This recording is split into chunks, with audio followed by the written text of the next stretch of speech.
रामायण।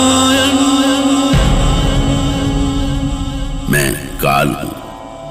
कैकई की लगाई हुई आग पूरी अयोध्या में फैल चुकी थी। इस आग की लपट लक्ष्मण तक पहुंची और वे श्री राम के वन जाने का आदेश सुनकर क्रोध से कांपने लगे। लक्ष्मण के क्रोध की ज्वाला को शांत करना असंभव था। उनकी राम भक्ति और श्रद्धा अपार थी और यही कारण था कि ना वो राम के साथ हुए ऐसे अन्याय को सहन कर सकते थे और ना ही अन्याय करने वाले को। भैया, जिस किसी ने भी आपके साथ ये षड्यंत्र किया है वो मेरा परम शत्रु है। मैं उसे कभी क्षमा नहीं करूंगा, कभी भी नहीं। शांत लक्ष्मण, शांत हो जाओ मेरे भाई। सबसे पहले तुम्हें यह समझना चाहिए कि जो कुछ भी हुआ है उसके मूल में क्या है। इस तरह अनावश्यक क्रोध करने से क्या होगा? मैं अनावश्यक क्रोध नहीं कर रहा भैया। एक बार भी किसी ने सोचा है कि यदि आप अयोध्या छोड़कर गए तो इस अयोध्या का क्या होगा? लक्ष्मण, ये सब तुम्हारा भ्रम है कि मेरे यहाँ ना रहने से अयोध्या की गति रुक जाएगी। छोटी माँ ने बहुत सोच विचार कर ऐसा निर्णय लिया होगा। वो भी तो अयोध्या का भला ही चाहती होंगी। नहीं भैया, छोटी माँ केवल अपना स्वार्थ जानती है।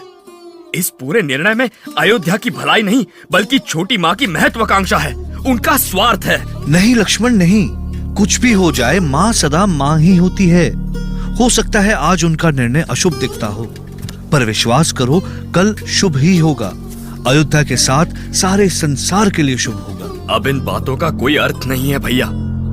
ये सब आप स्वयं को और मुझे शांत करने के लिए कह रहे हैं, जबकि सच तो ये है कि छोटी माँ ने रघुवंश को कलंकित किया है। रघुवंश के माथे पर ऐसा धब्बा लगाया है जिसको छुड़ाते छुड़ाते हमें युगों बीत जाएंगे, पर वो नहीं छूटेगा। भैया, छोटी माँ अयोध्या की प्रजा को बहला सकती है पर मुझे नहीं। आज मुझे छोटी माँ से मेरे प्रश्नों के उत्तर चाहिए भैया, और ये उत्तर मैं लेकर रहूंगा। लक्ष्मण, रुक जाओ लक्ष्मण। ईश्वर के लिए आगे मत बढ़ो। मुझे मत रोकिए, हट जाइए मेरे रास्ते से। मैंने आज तक आपकी हर आज्ञा मानी है, पर आज मैं आपका आदेश मानने के लिए विवश नहीं हूँ। किसी का आदेश मानने के लिए विवश नहीं हूँ।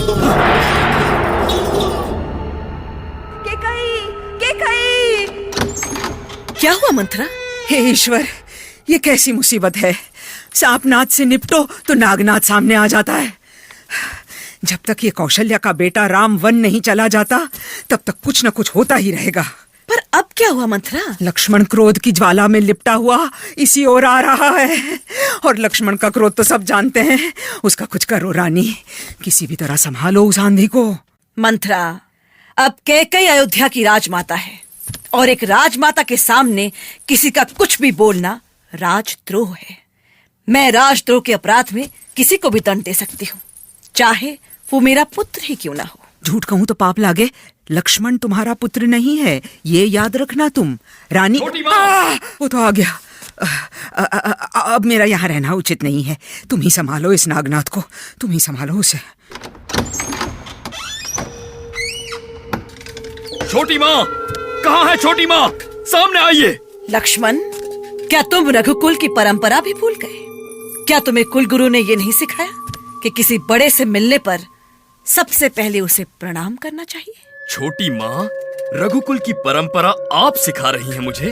आप? रघुकुल की परंपरा और उसकी मान मर्यादा तोड़ने का कार्य सबसे पहले आपने किया है छोटी माँ। रघुकुल के आदर्शों को आपने ध्वस्त किया है, और जो स्वयं मर्यादा को तोड़ने वाला हो उसे परंपरा और मर्यादा की सीख देना शोभा नहीं देता छोटी माँ। क्रोध में लक्ष्मण की आंखें लाल हो गई थीं। सारा शरीर कांप रहा था उनका। उनके उस क्रोध को देखकर सभी महारानियां सहम गईं। किसी का साहस नहीं था कि वे आगे बढ़कर लक्ष्मण को रोक सके। गुरु वशिष्ठ ने श्री राम को लक्ष्मण पर ध्यान रखने के लिए कहा था, किंतु राम भी जानते थे कि सागर को बांधा जा सकता है पर लक्ष्मण के क्रोध को नहीं रोका जा सकता। नहीं छोटी माँ, नहीं, मैं कुछ नहीं सुन सकता, कुछ भी नहीं। आपको अपना निर्णय वापस लेना होगा, मेरे सामने, अभी इसी क्षण। लक्ष्मण, तुम ये मत भूलो कि तुम अयोध्या की राजमाता से बात कर रहे हो। राजमाता? स्वयं की घोषणा करने से आप राजमाता नहीं हो सकती छोटी माँ। राजमाता तो बड़ी माँ है और हमेशा वही रहेंगी। और रही आपकी बात, तो आप तो अपना मान सम्मान वैसे ही धूल में मिला चुकी हैं। लक्ष्मण, तुम पुत्र की सीमा पार कर रहे हो। अच्छा है यहीं से चले जाओ। मुझे विवश मत करो कि राजद्रोह के आरोप में मैं तुम्हें दंड दे दूं। ठीक कहा छोटी माँ, बिल्कुल ठीक कहा आपने। आपने भैया राम को वनवास का दंड दिया, पिताजी और माँ को पुत्र वियोग का दंड दिया, भाभी सीता को पति वियोग का दंड दिया। यदि मुझे भी दंड देती हैं, तो मेरे लिए क्या आश्चर्य होगा। किंतु एक बात आप अवश्य समझ लें कि इतने लोगों को दंड देकर आप अयोध्या में कभी चैन से सांस नहीं ले पाएंगी। खून के आंसू रोएंगी आप। आज आपने अपनों को ठुकराया है मां, तो याद रखिए आज के बाद आपका अपना खून भी आपका नहीं होगा। श्री राम माता केकई के इस निर्णय के पालन में कभी देर नहीं करना चाहते थे। वो ये नहीं चाहते थे कि उनके देर करने से कोई उन पर उंगली उठाए कि उन्हें राज सिंहासन का थोड़ा भी लोभ है। वे सबसे पहले माता कौशल्या के पास वन गमन का आशीर्वाद लेने पहुंचे।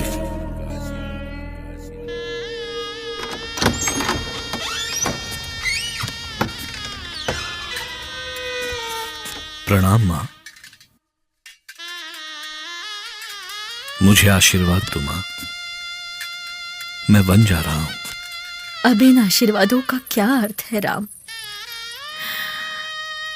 मेरे जीवन भर के आशीर्वाद कहीं कहीं के एक वरदान के आगे बिखर गए। मां, सबके अपने अपने आशीर्वाद होते हैं। हो सकता है छोटी मां का मेरे लिए यही आशीर्वाद हो। बेटा, कैकेयी ने किस बात का बदला लिया है मुझसे? क्या अपराध किया था मैंने?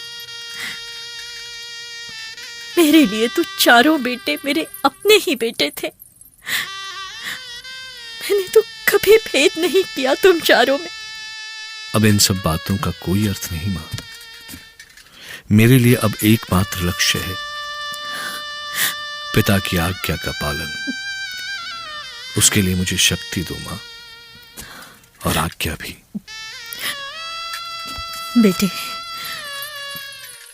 यदि तुम्हारे लिए तुम्हारे पिता इतने महत्वपूर्ण हैं